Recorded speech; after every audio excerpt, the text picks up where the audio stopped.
Welcome to the Microcast, the short-form podcast from Microcosm Coaching, where we break down the science, strategy, and psychology behind smarter endurance training. Each week, we tackle a key concept in running, training, or recovery, and we give you practical tools you can apply right away, whether you're building back, leveling up, or chasing down a big goal. We keep it short, evidence-based, and grounded in real coaching experience. No hype, no fluff, just actionable insights to help you train sustainably and perform at your best. Let's get into it. Coach TJ's back. Back from the Beast Coast. You were just out in New York. Yep. Upstate New York? Is that Upstate Upstate New York. Adirondacks. Adirondacks, training for Run Rabbit Run. Hot, humid, wet, very wet. I heard there were horseflies. I was bitten through the shirt Oh my God. multiple times. This is my idea of hell. Through the shirt. And you know what? If you're one of those people who has that Hoka shirt with the little holes, you know that Western States shirt that they had for a while? Mm-hmm. They will get you in the hole too. 100%. Yep. They're very smart Right in the little hole. bugs. It is not fun. It was not pleasant. Did you enjoy your trail running in upstate New York? Let's just say that I was challenged in ways that you're not challenged out here in Colorado. We're very spoiled. We're extremely spoiled. I love it. This is a choice. So you sent me a picture that looked like what I could only describe as like the pit of despair from Princess Bride. Just looked like a flaming just like pile of mud. Looked really not that fun. Oh my God, the mud piles. Yeah, I forgot about that. Oh my gosh. Someone would describe that run as fast. We were averaging 4 miles an hour. The whole trip. It's awesome. Yeah. Wow. 3.8 miles an hour Great for time on a feet. 20-mile run. Oh Christ. Think about how long that took. Fuck. I'm having like a stress reaction just thinking about it. So I'm feeling good this week. I'm Yeah, I feeling really fresh. Good. I bet you are. I'm pumped to have you back, though. We have speaking of running slow, we're actually going to spend today talking about speed development and how, like, the 5 things that every runner should do, whether you're training for a 5K or Cocodona 250, what you should do to get faster and why. We're also going to talk a little bit about AQI, which feels pretty timely given some of the wildfire, smoke, and air quality concerns facing the country. And then we're going to rock some hotter knots to start. Let's get into it. I love it. All right. Handheld water bottles. Not hot. hands-free, baby. Hot. I like having a belt or a vest, but I will never carry a bottle in my hand. Really? Never. I don't mind it. It's definitely a personal preference thing, but I feel like, one in the belt, one in the hand, and I like to have my hands free. the leader. I like to have my hands free. What happens out there with free hands in case you need to scale a rock wall? In case, I need to scratch something or open a gel or redo my ponytail. I don't know. I just don't like holding shit while I run. You're a vest kind of gal. I like vests, although I've been using the belt more and more, and I actually did my first ever couple runs with 2 bottles in the belt. Oh. Big deal. One in the front, one in the back? One in the front, one in the back. That is quite the move. I actually really liked it. Oh, hot or not, adjacent, just a belt for High Lonesome 100. Damn, that seems feisty. I'm going to say for hundreds, I tend to go for the vest, especially if there's there's a good bit of required gear. I actually just recently did the Never Summer 105K, and I went down to a belt at mile 50 because I fell and sort of bruised one of my ribs, and it didn't feel good having the vest slap me right on my rib bruise. Wow. And going down to the belt for the last 15 miles felt awesome, but there's just no way in hell I could have carried everything I needed within just a belt For a mountain event. for a mountain event. Yeah, that It's seems a lot pretty of gels savage. and poles and different hydration mixes, and yeah, that seems savage. You use poles at the race? I did for 2 climbs. Hot or not, poles at the race. I think they were good for the times I used them, and then I was glad I used them less than maybe I'd even thought. But I feel like I'm getting a lot better at running uphill, and if I get the poles out, then I just start to get into that hiking mentality. And when I'm really trying to race and send it in a race, I would rather just even if I'm run a few steps, hike a few steps, run a few steps, hike a few steps, I can gain a lot of speed that way rather than just all right, poles are out, gonna just pull. I am just the complete opposite. I hate running with you because you do that. Like you run, it's more efficient. you run for a bit, then you walk, then you run for a bit, then you walk. And Listen, I'm like, man, I will never summer by like over 2 hours, so it didn't not work. hey, if that works for you, great. I don't like to do that. I just like to do one or the other. I'm a rhythm runner. Then you're just committing to going slower. I'm committing to staying in the appropriate effort level. I would be interested to see what a side-by-side comparison over like an hour-long climb would look like if you ran walk versus just hiked it versus just ran the whole thing, what that would be for time. I think it would really depend on your efficiency, but I don't feel like you're often dropping me on climbs. Well, we've never I'm not talking about me compared to you. I'm talking about you compared to yourself. It really depends on the event and the grade, and there's a lot of context there. It's like a pretty impossible question to just answer with like one answer. But I know for me, my hypothesis is that running and walking overall is more inefficient. Yeah, but then walking is slower. Walking at a fast pace and then not having to reduce your pace significantly because your RPE goes up could be better overall over time. There's like a certain sort of max speed I can hike at. So if I again, it's all about keeping my effort level consistent, whatever movement that entails. So again, it's not working. Well, we'll keep it going. Keep it going. Okay. Capri Sun, pre-frozen, then tucked into your pack on a hot day for slurping later, hot or not. So that sounds amazing after a run, but it also sounds like an extremely heavy, inefficient fuel source during the run. I would really love someone to meet me at the end of my next long run with some frozen Capri Suns, but I don't know exactly what the electrolyte profile of a Capri Sun is, but I would imagine it leaves something to be desired for those of us out there that need a few milligrams of sodium in our beverages. I should have looked that up before because I'm actually really curious now. I mean, there's no way it's enough for. But there's so little. Like, it's just like, you've had a Capri Sun, right? They're not that big. They're not big, but I mean, if you freeze that sucker, it's going to be pretty heavy. It's the same volume, just frozen. I know, but then you're carrying something heavy that's not productive nutritionally. Yeah, I don't know. The non-performance part of my brain is like, oh, that would kind of be nice on a hot day. It's so small. One to have it's pretty. That's you're basically carrying an emotional support snow cone for your long run. It's a juice box. Yeah, that seems really inefficient to me. Again, sounds great at the end of the run. Okay, hot or not saying anything when running past people at high speed. Oh, this feels personal. This feels oddly personal. I got, these all came from the community, our Slack community. So shout out to our athletes and the Foothills community over at Microcosm Coaching. I love this question. The context here was that the athlete was asking, every time I call out on your left, on your right, runner inbound or whatever, people freeze up, freak out. They go the opposite direction. And so then running past pedestrians. Yeah. So then it just gets more sketchy. Right. Cause anytime you say on your left, inevitably they jump to the left. They go left. So I don't really know what to do. I sometimes just yell passo. Passing. Then no one knows which way you're going. But it doesn't matter. It's a lose-lose. So sometimes I just emit a frightening sound and I hope that they get their shit together by the time I barrel into them.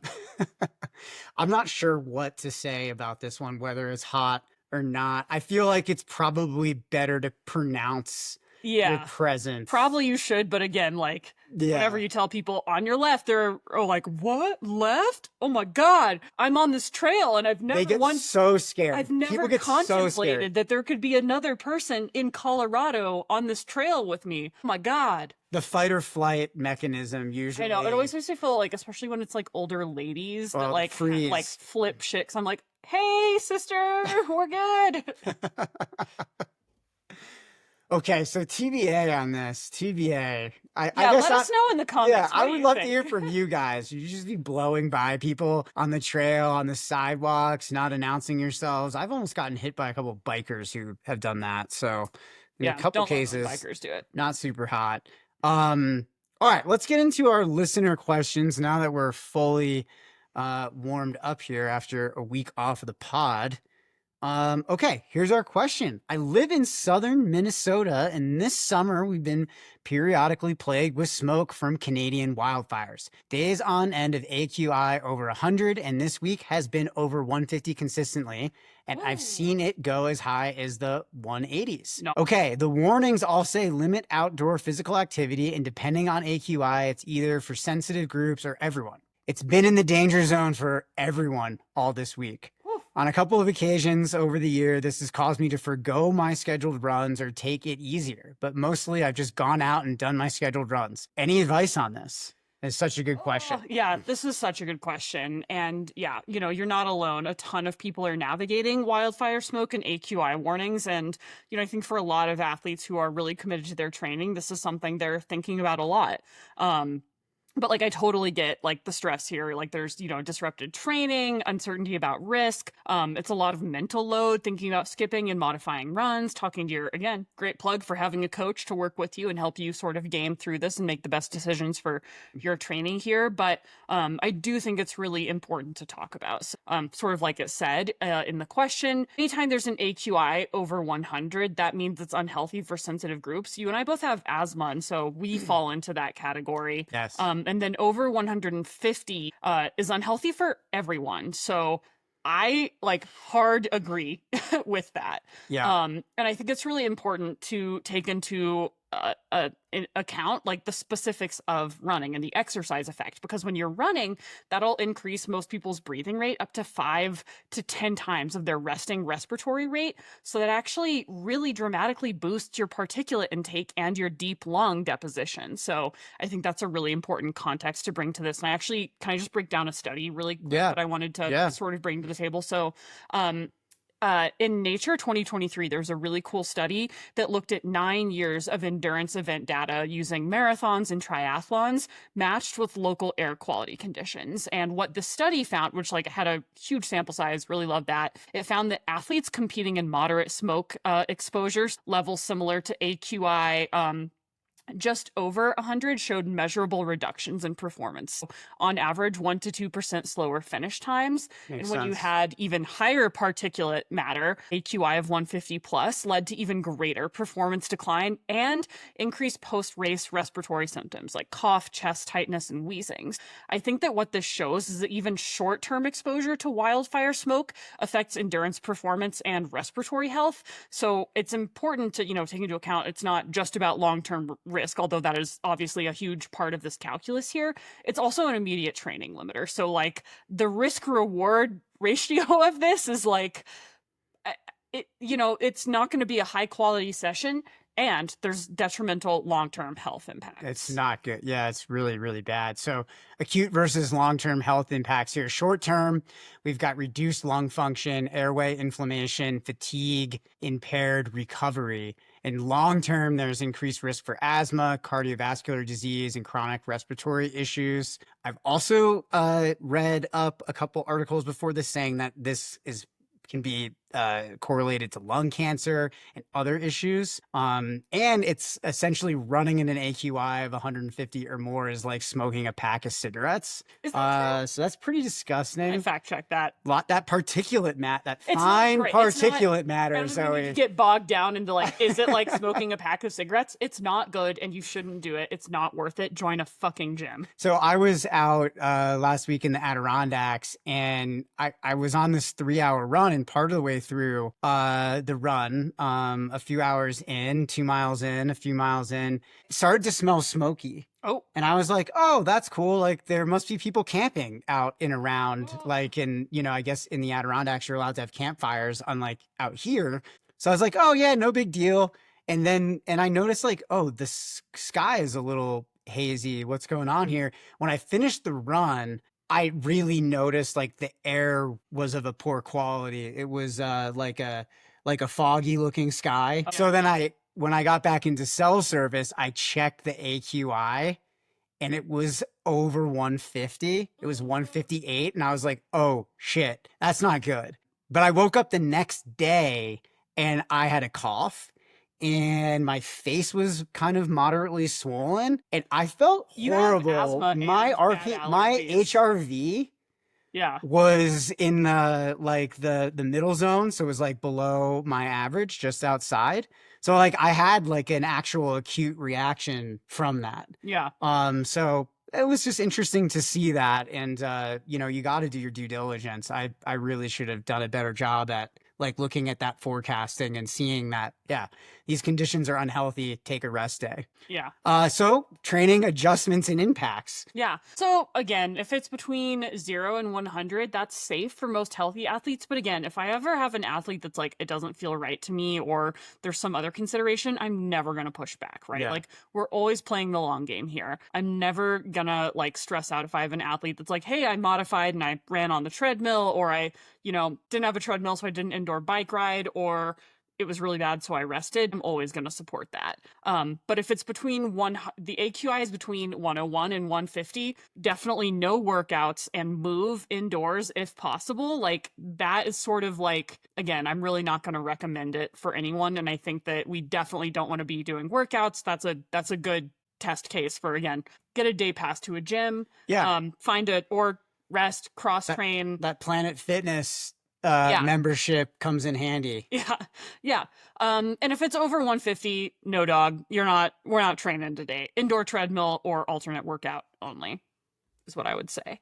And I think it's also important to acknowledge that heat plus smoke plus intensity, those combined stressors really multiply risk. So you really don't want to stack those. Like, again, if you're doing a workout, your respiratory rate's going to be increased, which means you'll be intaking more of that particulate matter. Yeah. And there's also an effect associated with cumulative exposure, and that these repeated high AQI sessions can lead to lingering cough, reduced VO2 max, and slower recovery. Practical solutions here for everybody. Check the AQI before running. Note to self on that. Set up an alert on your phone with can. Purple Air. Air Now, Purple Air are great resources. And then look for early morning windows when smoke often clears. Move training indoors. It's great to have that treadmill backup plan. You could use the N95 mask for lower intensity outdoor sessions. I don't know how practical that is for people. I've had some athletes experiment with that. I'm like, again, go to Planet Fitness. It's not my cup of tea. You'll find me on the treadmill on those days, but that's going to really impede the quality. I mean, again, it's not the greatest. And you know what? Like, we can kind of shift our perspective a little bit. Like, those smoky days, maybe they're an opportunity for more recovery, more mobility, more strength work. It's great for long-term consistency and sustainability. And then just additionally, what's our perspective on this? Is skipping or modifying, is that weakness or is that smart training? Yeah, and I think that it's important to zoom out and acknowledge that your aerobic fitness is built over months and years and not lost because of one smoky week. And again, how much fitness would you reasonably really be able to gain in that scenario? Right. Again, if you're that committed to your training, you'll find that Planet Fitness. Totally. And it's a professional level decision to adapt for long-term health and performance. We don't need to David Goggins. We don't need to stay hard and go, inhale a pack of cigarettes for no damn reason. Join Planet Fitness, rest, get on the Peloton, whatever it is. And in case you're just joining us 15 minutes in, as we mentioned, the wildfire smoke is going to affect your performance in the short term and in the long term if you have repeated exposures. There's good studies on this. AQI over 150 means go inside.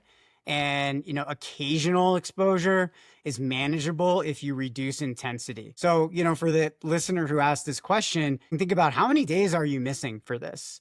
Add those days up. How many weeks of training does that add up for you? Are you able to access a treadmill? If it's just a few days and less than a week of training overall in the course of a year, it's really not that big of a deal to rest on those days. But if it is starting to add up to a few weeks of missed training, it's important that you consider other opportunities for training. Even getting inside and riding the stationary bike or doing the elliptical, something to stay active, because a few missed days is never a big deal. But when we have patterns of larger amounts of missed days, that's when we start to have issues with our training. Awesome. Cool. Yeah. So I want to talk about the 5 things every runner should do to get faster, but to sort of put like a little bit of a lens and add a layer of complexity to this conversation just to start out, I wanted to talk about running economy because I feel like it's something that we hear a lot about in the running space. And you and I are both ultra runners, and the question of running economy is important but nuanced for folks like us. So just going to define what running economy is up front. So running economy, or RE, is the oxygen cost, or the amount of at given submaximal pace. So essentially what that means is how much energy you expend to run at a steady speed. So better running economy means using less fuel and oxygen for the same effort. Basically, you're taking your body from being a Hummer and making it a Prius. And it's really important in running, particularly in more controlled settings like road running. So in controlled conditions like road marathons, running economy is an extremely strong predictor of performance, especially among athletes that have a similar VO2 max, right? Like if you think about, well, if your engine is more or less the same size, but one engine is more efficient than one vehicle is more efficient at using the fuel that comes in than the other, that one's going to win. So there's a 2 to 5% improvement. Studies show that a 2 to 5% improvement in economy can translate to matching or even overtaking someone with a higher VO2 max. Pretty compelling. Pretty compelling. But, and there's a big juicy TJ but on this one. Well, I think it's interesting because, why is this less critical for ultras and trail races? There's a lot to think about here. Studies show that running economy often doesn't correlate with performance in longer and more variable ultra marathons, especially those involving hills and technical terrain. Factors like cumulative fatigue, terrain complexity, and here we get to the real stuff that I think matters the most, like pack weight. You're carrying that pack, you've got flasks, you're carrying 7 pounds of water. There's also muscular. God, 7 pounds? Are you running Cocodona solo? I was reading this intake form from an athlete who was like, I carried 7 pounds of water. So it's just fresh in my head. It's just like, who cares about running economy at that point? Like, you better be real fit. So there's also a lot of muscular breakdown and neuromuscular fatigue that's going to impact running economy in these longer events. It becomes just so much more difficult to put out those output levels without needing a lot of oxygen. So there's some serious trade-offs to consider. How much should ultra runners be actually leaning into building running economy? And if we're doing that at the detriment of building our fitness, because workouts that promote running economy are different than workouts that work on individual systems, parts of our aerobic system. Durability. Right, and durability, all of that stuff, it comes at a cost. Yeah, so I think it's important to think about, in the context of running, let's acknowledge all the things we're already doing that are detrimental to our economy. Yeah, right. But are nonetheless essential for ultra running success. For instance, carrying a pack, carrying water, carrying fuel, wearing a trail shoe, all of these things. Running on technical terrain do not improve economy, but they do improve ultra running performance. So I think that sometimes running economy is just unquestionably put forth as this is the be all end all of running training. And yet there is this level of complexity where in ultra running training and trail training, we're already making trade-offs to sacrifice running economy. So again, in gear selection, the fact that you're, doing this event sacrifices some amount of running economy. Doesn't mean we're forgetting about it and saying good riddance to it. But again, this is just sort of a layer of nuance that I want to bring to this discussion because I think it's a level of nuance that gets lost a lot of times online and on podcasts. And so I think that there are other performance pillars that we see playing an even stronger role in ultras, like VO2 max. So that's, again, the thing that sets the size of your aerobic engine. And the higher your VO2 max is, that means race pace uses a smaller fraction of your overall capacity. We also talk a lot about lactate threshold, which determines how fast you can run before fatigue builds exponentially. Another thing that's important is durability and strength, right? These things are critical for maintaining form and function under hours of terrain, elevation change, and nutritional stress. So what are our practical training takeaways and strategies? How do we balance the pursuit of running economy and also these other important factors, which may tend to be more important the more complicated our ultra running and our trail running gets. Right. You know, we always talk about like, you train things more specifically close to the event and things less specifically further out. Running economy is incredibly general. So it's something we are thinking about all of the time, but we're not going to be extremely ruthlessly focused on particularly getting close to an event where it's not that specific. So your economy is just going to improve naturally if you're doing well-rounded training. So tempo efforts, strides, strength, plyometrics, terrain variability, but we definitely don't want to obsess over form or chase marginal gains to the detriment of an overall well-rounded training plan and a training plan that is tailored specifically for the events you're undertaking. Yeah, and I'd say like unless you're targeting a flat trail race or even a marathon, events that are more like precision form based, dedicated running economy interventions probably are going to have a less return on investment for you. And so that's why I think it's really important to think about the bottom line here, which is running economy matters, but it's more of in those environments where we're running at a consistent pace, where the environment is consistent. In trail and in ultra running, it's more of that supporting actor, rather than like the end all be all. It probably won't be the thing that gets you that 2 to 5% performance advantage, like it kind of promises if you're maybe really efficient in running the marathon. Yeah, so we want our athletes to really focus on focus training on building aerobic capacity, threshold fitness, and physical resilience, durability. Like, doesn't matter how efficient your car is if it breaks the fuck down at mile 40. Running economy will follow as a byproduct of smart strategic preparation. So again, if we shift the focus to being strategic, we still recoup those running economy gains. But if we get too laser focused on economy, then we're leaving those specific gains on the table. Yeah. And I think the interesting thing is, why do some people get so focused on running economy at the detriment of the other system is because it's kind of like a cool possible silver bullet. It's easy to measure and it's easy to see and it's something specific to point to. Right. But is it that much more difficult to measure compared to an improvement in your lactate threshold, your 1 hour effort pace? No.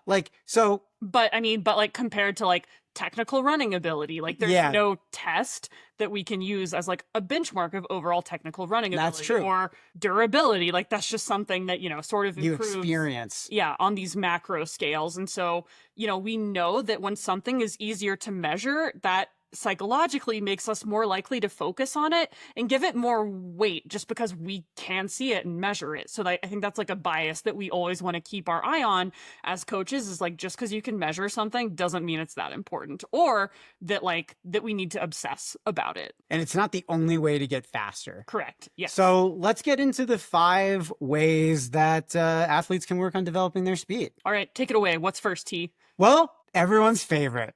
Add strides to your easy runs. Love it. What are strides? Strides are, Zoe? They're going to be controlled accelerations that are at your top end.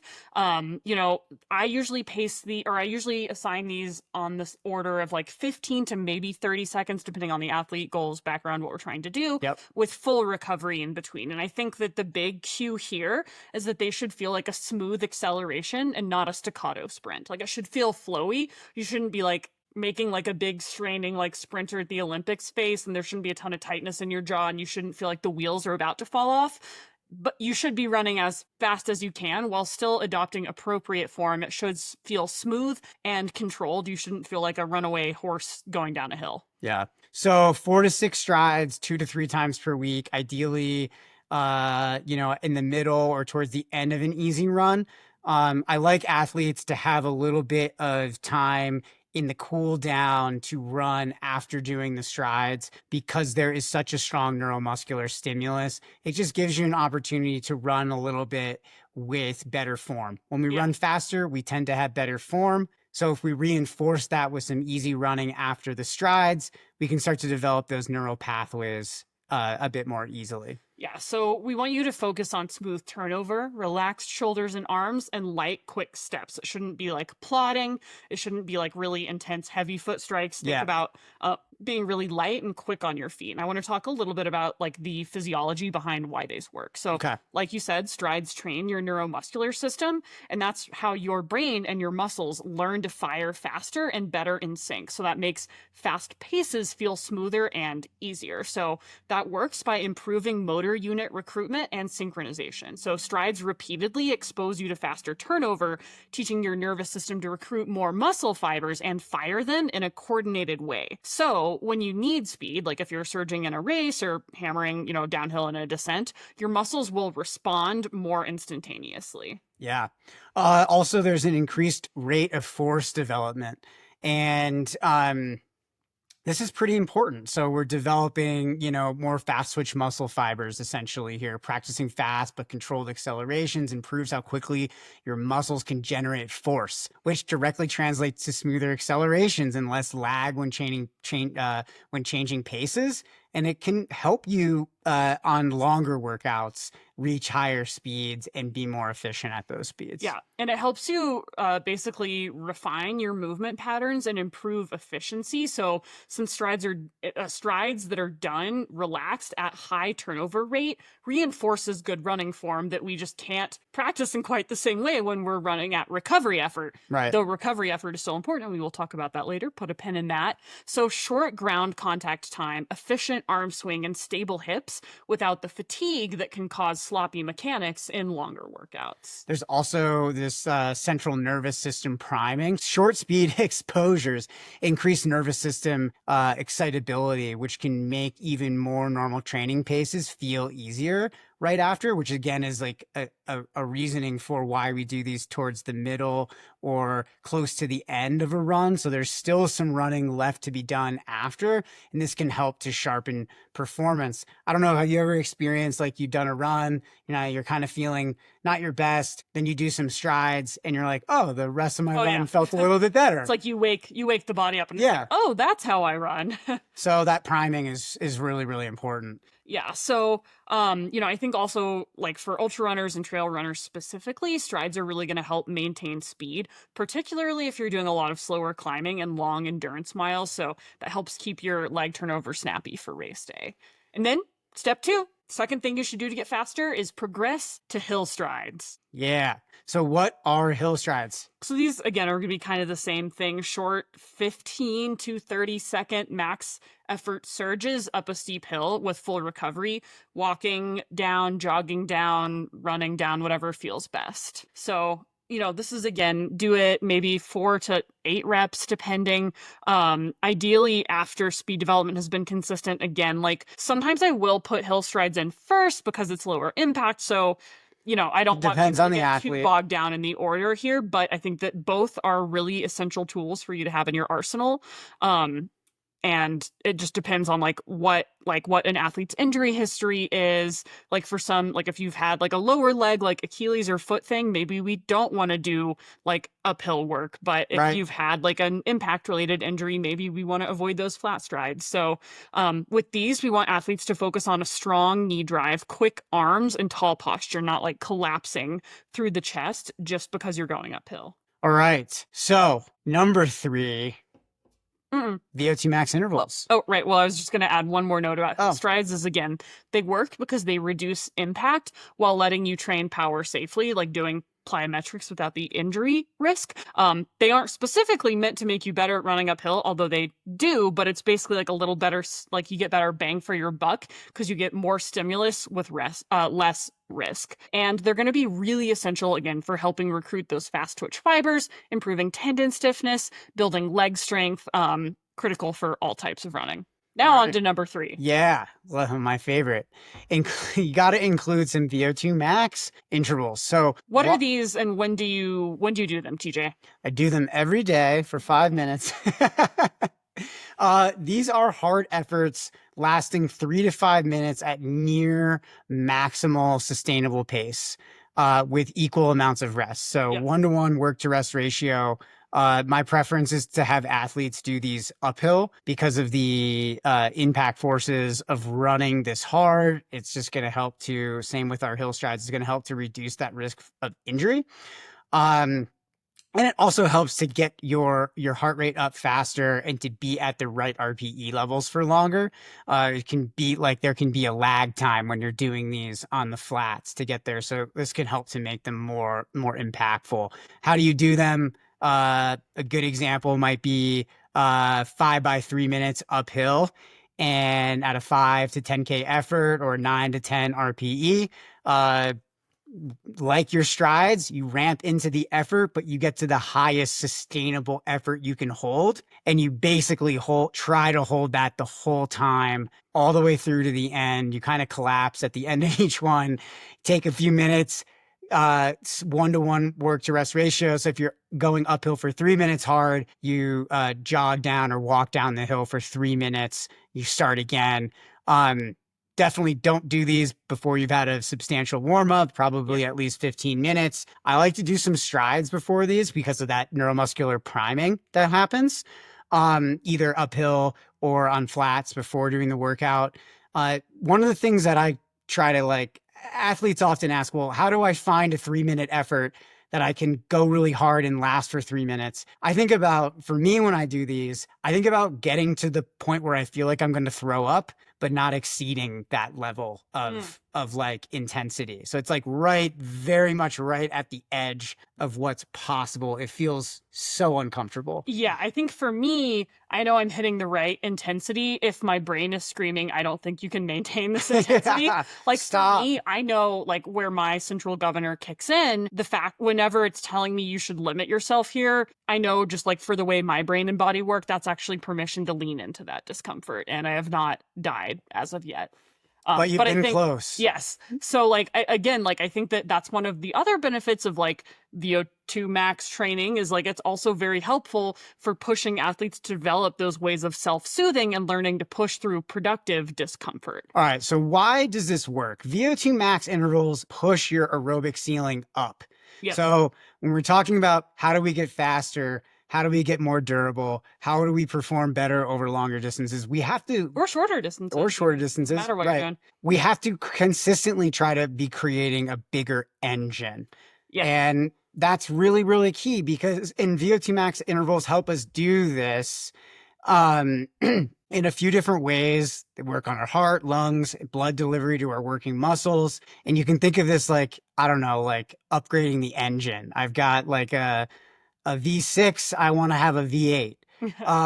You can handle more work if that engine gets bigger and bigger over time. So this is an important part of periodized training where we're working on building up this engine. It's also important for your mitochondria. If you remember AP biology back in the day, mitochondria are the powerhouses of the cell. Shout out to Mito Maureen, listener and podcast extraordinaire. So VO2 max intervals trigger mitochondrial biogenesis, which basically means you get more energy producing organelles, more powerhouses in the cells. Pretty good deal. And that means that you can process more fuel aerobically and rely less on inefficient anaerobic pathways that create that fatigue-inducing byproducts. The benefits to the heart, cardiac output can become greater. So we're delivering more blood to working muscles more efficiently.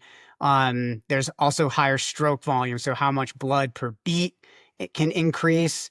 Very, very important. The more that more efficient these systems are, the better you're going to perform. Yeah. So, even though, again, ultras sort of our happy pace are run well below VO2 max, having a higher ceiling means your easy and moderate efforts use a smaller fraction of that overall capacity. So those long climbs and late race pushes feel easier. And it also gives you more headroom for surges, like passing on a climb or responding to terrain without burning through your limited anaerobic reserves too fast. So that really means that you can power climbs and recover faster even later in races. All right. So number 4, tempos and steady state runs. What are these? So these are sustained efforts that are going to be just below lactate threshold. So 7 to 8 RPE, think comfortably hard, but sustainable.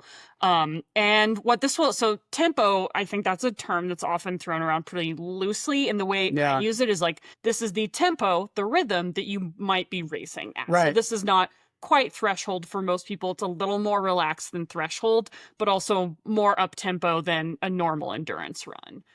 So one way that this can play out is 2 by 20 minutes at tempo with 5 minutes recovery jog, or even a continuous 40-minute steady state effort.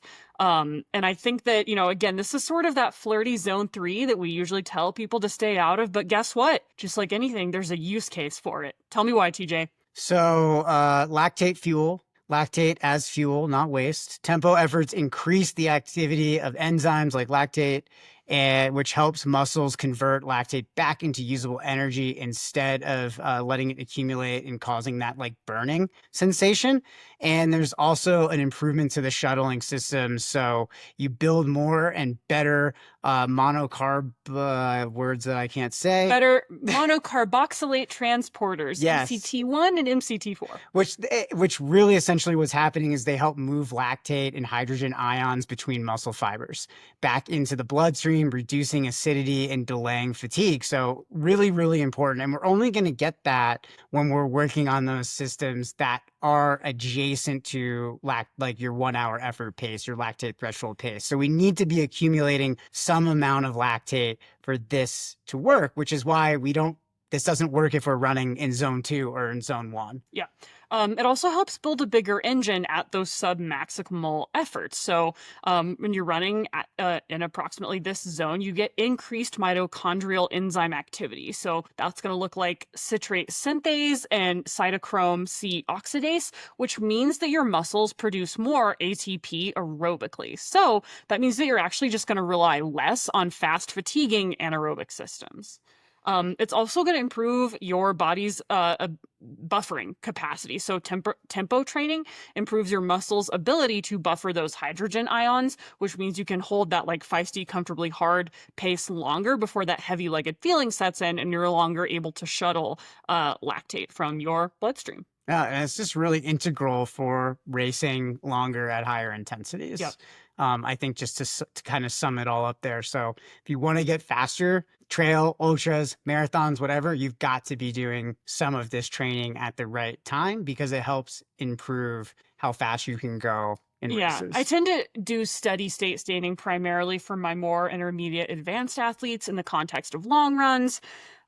Really making sure that they're like dialed into the effort and they're able to execute on it well and they're able to recover. But I think that it's a great tool to have in the runner's tool belt. Totally. All right. The fifth tool, keep easy runs truly easy. I feel like this had to go there. We have to, because this is something. Wouldn't be the microcast if we weren't telling people to run slow. I mean, honestly, as a coach, this is something I see a lot of even very experienced runners struggle with. A lot of runners struggle to find where their 4 out of 10 RPE zone is. I know that an athlete is getting it when I discuss their, like, if I do a threshold test and I discuss the results with an athlete, 9 times out of 10, an athlete's like, no, this is way too slow. Run the calculation again. And I'm like, that means we nailed it. Right. Everyone hates their zone 1. Do you like your zone 1? I love it. Okay, well, you're a freak. You were like held enough as a kid. I don't know what. Like my zone 1 feels comically slow to me, but like that's how I know it's correct. It feels I don't know. I mean, well, I've been training for a long time. I have a pretty developed aerobic system. I can run at like 750 pace. No. I'm trying to offer encouragement that for everyone who's like, no. Surely she can't mean run that slow. Oh, actually, run that slow. I wonder what day it was that I think I did my zone 1 recovery run at like 10:30 pace very recently. Check my Strava. You'll see it on there. You go as slow as you need to go to get the desired outcome, right? So like recovery runs do something. They help you recover. Easy runs do something. They help to build your aerobic system. So what are we doing? What's the purpose of this run? Oh, I'm going to run 10:30 pace if I'm tired because I know that's going to help me recover. And there's no benefit to pushing. No, it's the same. There's no benefit. Yeah, it's really only like often when I see an athlete pushing that pace, it's ego because there's no physiological benefit to pushing it. There can be diminishing returns if you're going so slow that you're literally walking and you're not able to adopt running form. So that's one of those little sort of nuancy things here. But for the majority of people, that's not where we are. There is at least most people have some access to a running pace at their easiest. So why does this stuff matter? I mean, here, I think it's important to just continue to reiterate this to all the listeners, because this is the bedrock. Yep. Everything we just mentioned is like 20% or less of your training time. Yeah. What we're talking about in one of our 5 things to work on is 80% at least of your training. Yep. So this is the most important thing. If you don't master this, the rest of the stuff is not really worth it. It's, I like how Steve Magnus is like always saying, like, major in the majors, don't major in the minors. Yeah. Like, the minors are kind of the tempo runs, the threshold work, the VO2 max is very important supportive work. But if we don't get our majors right, which is that easy running, 80% to 90% of your training is going to be easy. If you're doing it right, then we're in a tough spot here. You're not going to get better. So why does this work? So running efficiently easy, again, that means so easy that your body is able to operate in the presence of an abundance of oxygen. And if you're running too hard, you're not going to be having enough oxygen to prompt these important physiological changes. If you're running easy enough, you will have improved capillary density because easy running stimulates angiogenesis, which is the growth of new capillaries, which also I think it would be my roller derby name is like angiogenesis. I love it. And that improves oxygen muscle delivery and waste removal at the muscular level. More capillaries means that there's more fuel delivery and more efficient clearance of metabolic byproducts like carbon dioxide and lactate. So if you're running too hard, your body doesn't have the resources it needs to lay down these additional like resource delivery methods. Right, exactly. Okay. Sustained low intensity work increases the number and size of that mitochondria, guys. Woo! It's the best. Powerhouse of the cell. So that means like you can produce more ATP aerobically, delaying fatigue and relying less on glycogen. Yep. Very, very important, especially in these long races where glycogen naturally depletes. We want to maintain our glycogen stores for as long as we can. That's going to increase durability and performance. Also, there's a fat metabolism aspect to this. So easy running boosts the activity of enzymes like carnitine. Yep. Which increases your muscle's ability to use fat as fuel. And this is critical for ultra runners. Yeah. I mean, you always hear people that are trying to like boost their ability to metabolize fat. Run fucking slow. Run easy, guys. That easy. You don't need to buy a thing or do a fancy workout. Just don't run too hard. Just run as slow as me. Just run slow. You also get the benefits of more musculoskeletal adaptation because repeated low intensity loading strengthens your bones, tendons, and connective tissue while minimizing that injury risk. So your body can handle those higher training volumes and harder workouts that we layer in to get those other adaptations. The nervous system, also, we can work on nervous system balance here with low intensity running because it activates your parasympathetic nervous system, improving recovery, lowering resting heart rate, and reducing cumulative training stress. So really, like, this is pertaining to those zone 1, 4 out of 10 RPE days. If you're going too hard on those days, note, stress accumulates. Your nervous system keeps the score. It's going to start to impact your recovery. Yep. You're going to notice that you start to slow down. You're not feeling as fresh on recovery days. So when you get those assigned workouts that tell you go at a recovery effort, it's so important to slow down. It's a big opportunity to restore that balance with your nervous system.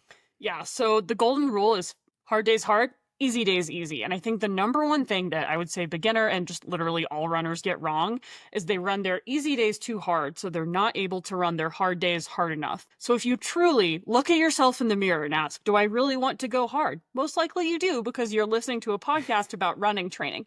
And to truly inhabit that belief, you need to slow the fuck down on your easy days. Pardon. All right.